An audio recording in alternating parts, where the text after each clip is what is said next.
అండి అందరికీ. మన చేతి వేళ్ళు గురించి మనం చెప్పాను పార్ట్ 1. ఇప్పుడు పార్ట్ 2లో ఇప్పుడు మన 3వ వేలు అయినటువంటి మధ్య వేలు, ఇది 3వ వేలు మధ్య వేలు, ఇది చదువుకు సంకేతం. అంతేగాని మొదటి వేలు చదువు, 2వ వేలు చదువు, 3వ వేలు చదువు, 4వ వేలు చదువు, 5వ వేలు చదువు అని మాత్రం కాదు. అలా అయితే పిల్లలు అంటే ఆ పిల్లలు లేదా ఆ విద్యార్థులు అసలు పూర్తిగా నాశనం అయిపోతారు. అతి సర్వత్ర విద్యేత్ అన్నట్లుగా పిల్లలు మరయంత్రాలు కాదు. చదువు అనేది పూర్తిగా విద్యార్థి జీవనంలో ఒకనొక చక్కటి ప్రధాన భాగం మాత్రమే అని తెలుసుకోవాలి మనం. కాబట్టి మొట్టమొదటి వేలు ఆటలు, 2వ వేలేమో పాటలు అయితే ఇక 3వ వేలు చదువులకు సంకేతం. కాబట్టి బాగా చదువుకోవాలి.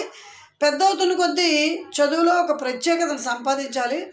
చదువులో చురుకుదనం ఉండాలి. మేధస్సు బాగా ఉపయోగించబడాలి.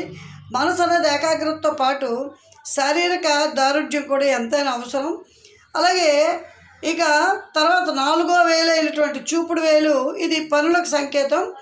ప్రతి విద్యార్థిని కూడా ఎన్నో పనులు చేసుకోవాలి. వాళ్ళ ఇంటి పనులు వాళ్ళు చూసుకోవాలి.